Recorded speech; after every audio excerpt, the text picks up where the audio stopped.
la traducción en inglés es LUTS, como se llama en inglés, Lower Urinary Tract Symptoms, y en español sería síntomas del tracto urinario bajo. Es de eso de lo que vamos a platicar el día de hoy. Y bueno, lo primero que hay que señalar es que fue en el año 2003, cuando el doctor Rosen es el primero que se decide encabezar a un grupo tanto de médicos, urólogos, como psiquiatras y psicólogos, tanto en Estados Unidos de Norteamérica como en Europa, y reúne a casi 13,000 varones en sus respuestas de esos cuestionarios. ¿Y qué encontró? Bueno, encontró que entre ellos la prevalencia que había de disfunción eréctil y que había también de crecimiento prostático era que el 90% de los pacientes tenían síntomas del tracto urinario bajo, que el 83% de ellos eran sexualmente activos, que casi el 50% no tenían erecciones o tenían una disminución en la capacidad de lograrlas, y que había desórdenes sexuales relacionados a la edad y a la severidad de estos síntomas del tracto urinario bajo. Con esto, este doctor Rosen nos elaboró esta tabla, donde encontró cómo en las diferentes etapas de la vida íbamos encontrando que se venían presentando los síntomas del tracto urinario inferior, pero que también asociados a estos síntomas del tracto urinario inferior se iban presentando los problemas de erección. Y podemos ver conforme la severidad en la edad iba incrementándose en los síntomas del tracto urinario inferior, también la severidad de los trastornos de erección se iban presentando con mayor frecuencia en los varones. De tal manera que es la primera ocasión que se empiezan a unir estos dos problemas que con frecuencia presenta el varón, y que, como podemos ver, el principal factor de riesgo es ser hombre, no lo podemos evitar, y el segundo factor de riesgo está peor, es envejecer, tampoco lo podemos evitar. De tal manera que nos veremos todos, los que estamos aquí, algunos ya llegamos a esta etapa, ya estamos condenados a estar batallando con esto. Ya había alguno de mis colegas, muy amigo mío, que tuvo que salir al baño porque su próstata lo sacó al baño en unos momentos, no digo quién, pero todos ya lo vieron. Entonces, pues bueno, eso es lo que nos puede suceder. Y podemos ver cómo en forma detallada, este doctor Rosen todavía nos hacía este otro cuadro, esta otra gráfica, para ver cómo se iban presentando todos estos detalles de crecimiento prostático y disfunción eréctil. Si estoy diciendo que son dos factores, bueno, trataré al final de la ponencia de hablar algunos de los factores que tienen que ver con la etiología, que pueden de alguna manera ser o no modificables. Pasan 10 años y es hasta 2013 con el doctor Alan Septel se da la tarea de revisar 22 estudios clínicos publicados en la literatura en lengua anglosajona, y de esos estudios rescata 12 para podernos hablar de qué eran los datos de coexistencia en síntomas del tracto urinario inferior y disfunción eréctil. Y los datos que él nos encontró es que entre el 67 al 100% de los pacientes publicados tenían síntomas del tracto urinario inferior de moderados a graves, el 43 al 59% tenían una disfunción eréctil moderada a grave, y que entre los hombres de 40 a 60 años de edad que acudían a consulta de atención primaria, la coexistencia de síntomas del tracto urinario bajo y disfunción eréctil rondaba casi el 86%. Además, entre el 79 y el 100% de los hombres con síntomas del tracto urinario inferior que tenían de 43 a 76 años, perdón, a 70 años de edad, buscaban tratamiento. Esto es muy interesante porque hasta 1998, con el advenimiento de las drogas para mejorar la erección, el paciente que llegaba a consulta: doctor, me cuesta trabajo orinar, le pujo, me queda goteando al final, me levanto muchas veces en la noche a orinar, hacemos diagnóstico de crecimiento prostático, y el paciente: oiga, doctor, y también fíjese que ya no tengo erección. No, de eso olvídese.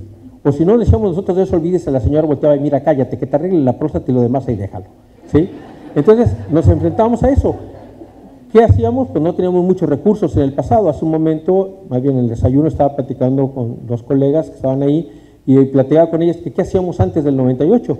Pues les recomendábamos que tomaran Yoimbina, que aparecía incluso la comercial en la portada del Journal de Urología, que es la revista en aquel entonces que más difundía la urología a nivel mundial. O les recetábamos, yo me acuerdo mucho de la fórmula porque se la van a aprender ustedes, había unas gotitas de homeopatía, que era el Lycopodium, era el Lycopodium clavatum al 30%. Entonces, los polvos de licopodio eran muy famosos en la etapa del doctor Miguel Ángel y servidor. Ustedes a lo mejor no habían oído del licopodio, y a mí el nombre no se me olvidó porque se llama palclavatum. Entonces, bueno, era muy fácil acordarse cuál era la fórmula de esto. Entonces, vemos pues cómo la interacción, la relación que había de todo esto era muy frecuente. Y, perdón, me brinqué una diapositiva, es el doctor, este autor, en el 2007, el que se da cuenta que esto afecta la calidad de vida, y nos habla que los hombres que buscan tratamiento por los síntomas de tracto urinario bajo, moderados a severos, tienen 29 veces más propensos a tener una disfunción eréctil, y que esto va a afectarle la calidad de vida. De tal manera que las tasas de prevalencia que conocemos hoy día de tener síntomas del tracto urinario bajo y disfunción eréctil van del 19 al 49% entre los hombres de la población general, del 32 al 60% en los hombres que acuden a atención primaria, del 70 al 76% entre los hombres de clínicas de urología, del 71 al 78% entre los hombres con síntomas del tracto urinario bajo que buscan tratamiento, y una tercera parte de los hombres de la población general tiene coexistencia de estos dos problemas. De tal manera que los hombres con síntomas del tracto urinario bajo y disfunción eréctil admiten que los síntomas del tracto urinario bajo son más molestos que la disfunción eréctil por sí sola. De tal manera que si pusiéramos todo esto en un pastel, podemos ver como una gran parte del pastel es donde están colocados los varones en que confluyen estos dos datos, disfunción eréctil y tracto del signo urinario inferior. ¿Y cómo afecta esto la calidad de vida? Bueno, sabemos que muchos pacientes que tienen crecimiento prostático no buscan atención médica hasta que aparecen los síntomas. Ese es quizá hoy día el principal problema con el que nos estamos enfrentando. Hoy día existe una intención mundial a través de una organización nacida en Australia, en que han hecho que en el mes de noviembre ellos juntaron la palabra bigote, mustache, con la palabra noviembre y hicieron un movimiento que se llama Movember, que está buscando que los varones a partir de los 40 años de edad, si tienen antecedentes familiares de patología prostática, acudan a una atención primaria. A una atención primaria que deberá de incluir obligadamente un cuestionario de síntomas prostáticos, conocido como IPSS, y un cuestionario de función eréctil, si no, no vamos a encontrar esta relación. Desde el año 2005, la Sociedad Mexicana de Urología se ha venido preocupando por hacer este tipo de campañas, por hacer este tipo de cuestionarios, y tanto el doctor Sergio Durán como el doctor Pascual han sido colaboradores activos de estas campañas, donde ha llevado ya publicaciones por parte de la sociedad de los resultados de esta campaña. ¿Y qué es lo que buscamos? Pues detectarlos oportunamente para poder tener acciones que nos ayuden a aconsejar al varón qué es lo que podemos hacer para evitarlo. Habrá que acordarnos que todavía los estudios no voltean tanto a ver la calidad de vida sexual del paciente.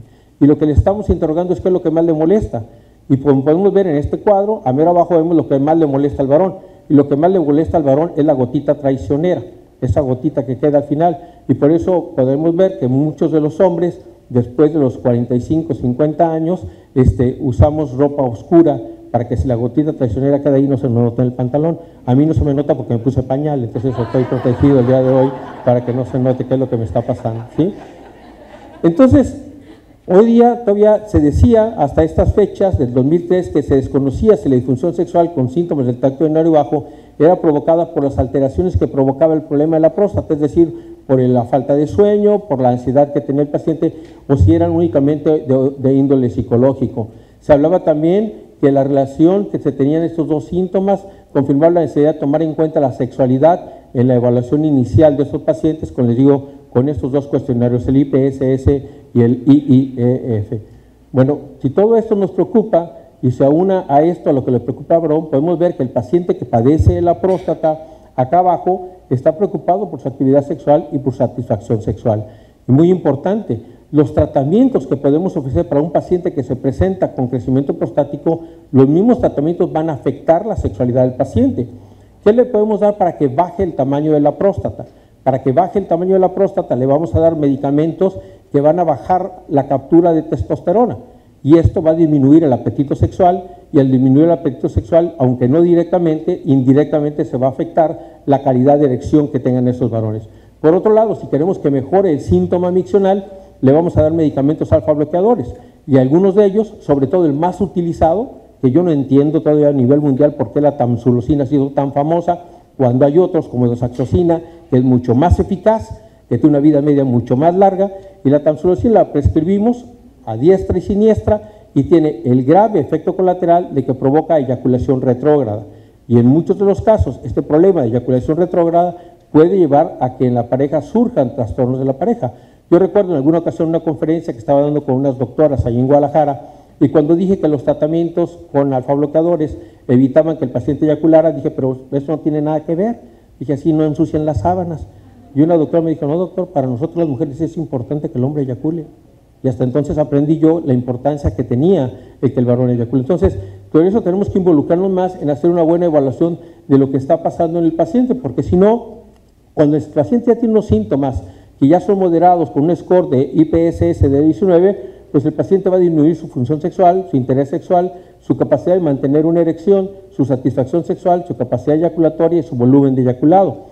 Al final de cuentas, todo esto se traduce en un deterioro en la calidad de vida que presenta el paciente. De tal manera que, ¿cuáles son los mecanismos por medio de los cuales se conjuntan estas dos entidades nosológicas?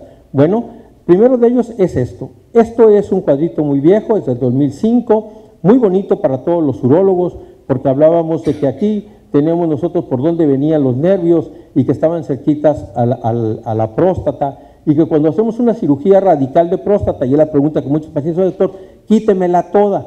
Pues nosotros le decimos que la próstata es como una naranja, que lo que está obstruyéndolo, si está crecida, son los gajos de la naranja, que la cáscara no hay necesidad de quitarla, aunque desafortunadamente en esa cáscara o zona periférica es donde va a crecer el cáncer. Entonces, si yo tengo que quitarle al paciente toda la próstata y no tiene cáncer, voy a lastimar estos nervios. Este esquema decía muy viejito. Recientemente, hace 2 semanas, el doctor Manny Menon, en el Congreso de la Asociación Americana de Urología, nos acaba de presentar que el árbol este que está aquí tan bonito es una red intrincada, peor que los cables de cualquier compañía de teléfonos de México, que están todos enredados entre sí, estamos peor. La próstata está ricamente vascularizada y estos nervios que llegan a la próstata continúan hacia los cuerpos cavernosos del pene. Entonces ahí es donde surge que tanto las vías simpáticas que tiene el paciente como las parasimpáticas y las somáticas tienen que ver junto con lo que tenemos nosotros de la localización de isoenzimas de la fosfodiesterasa 5, dado que estas las vamos a encontrar en las células del músculo liso a nivel vascular, en la vejiga, en la uretra, en la próstata y en el cuerpo cavernoso, pero también las encontramos en el esfínter uretral externo. En esta diapositiva, en estas tinciones histológicas, podemos encontrar cómo algunas de las más importantes fosfodiesterasas están localizadas dentro del aparato urinario bajo del varón. Esto conlleva a que entonces cuando nuestra próstata crece es debido a la proliferación de células epiteliales y estromales con factores de crecimiento endógenos celulares, con un ambiente androgénico que está alterado, hay predisposición genética, hay reducción de los niveles de óxido nítrico, incremento de la actividad de roquinasa, hiperactividad autonómica. Esto conlleva inflamación y disminución de la perfusión sanguínea secundaria, aterosclerosis e isquemia.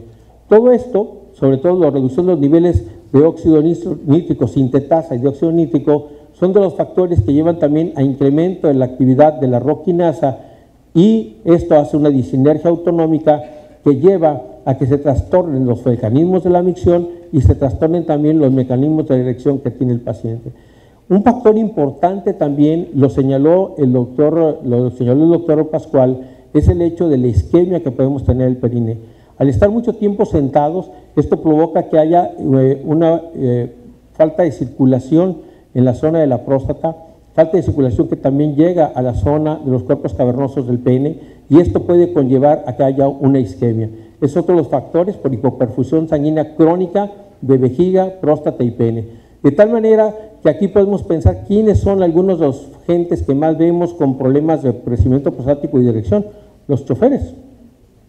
Los choferes, sobre todo la gente que trabaja en una oficina también puede estar, pero a veces se levanta la copiadora y se levanta el cafecito. El chofer se avienta 6, 7, 8 horas más ahí sentado. Entonces es una profesión de riesgo. ¿Qué podemos hacer? Evitar que se comprime el periné. Si le recomendamos que use una dona para que evite que se comprime el periné, eso puede ayudar a evitar esto. De tal manera que podemos resumir en este cuadro los factores de riesgo o condiciones comórbidas y cómo lo van a provocar. La edad, a través de una disfunción vascular por envejecimiento y endurecimiento de las arterias y las venas. La diabetes mellitus, el síndrome metabólico, la obesidad y el sedentarismo provocan una hiperactividad adrenérgica, una estimulación insulínica, una disfunción vascular. La enfermedad vascular, que se encuentra asociada con la hipertensión, provoca disfunción vascular, reducción de las señales de óxido nítrico. Y también las condiciones inflamatorias van a provocar secreción de citoquinas de las células epiteliales y las células estromales. De tal manera que todo esto nos hace pensar que si nosotros pudiéramos modificar el factor vascular, nos pudiera ayudar. Y es ahí donde el tratamiento con inhibidores de fosfodiesterasa 5 reduce la hiperactividad del sistema nervioso autónomo, provoca una mejoría de los síntomas urinarios, porque los inhibidores puede estar explicado por un efecto inhibidor del óxido nítrico en los canales de calcio, en las neuronas aferentes y en la actividad nerviosa aferente en vejiga, por inhibición de los canales de calcio, mediada por GMP cíclico en la vejiga por el óxido nítrico y por una reducción de las contracciones vesicales. De tal manera que tenemos una forma de nosotros modificar lo que podemos estar con el paciente. ¿Cuáles son los factores? He mencionado varias veces los factores inflamatorios que tienen que ver y que a veces nos olvidan. Hay un artículo que si les interesa está muy en extenso, muy bien, está publicado en la Revista Europea de Urología en agosto del 2014, que habla de próstata e inflamación. Y ahí nos habla cómo todos los factores inflamatorios tienen que ver. ¿Cuáles son los más importantes? Primero, si un varón a lo largo de su vida consume poca cantidad de agua, la orina va a estar muy concentrada, pasa por la zona de la uretra prostática, donde están todos los canalículos de secreción prostática, y esto puede inflamar a la próstata. Segundo, el siguiente factor es si el varón se aguanta las ganas de orinar, la orina sale de vejiga y queda en la zona prostática y esto inflama la próstata. Otro factor, ya dijimos, el estar sentados. Y finalmente, hemos señalado cómo todos los factores metabólicos que nos ha presentado también el doctor Pascual tienen que ver con el crecimiento prostático. De tal manera, ¿qué tenemos que hacer? Nuestra obligación es, al interrogar al paciente, abordarlo no únicamente a la próstata, aplicar cuestionario IPSS, aplicar el cuestionario de función eréctil, quizá no el de 5 preguntas, podemos utilizar el modificado de 5 y al paciente abordarlo en una forma integral, como lo hemos estado viendo a lo largo de la mañana. Muchas gracias.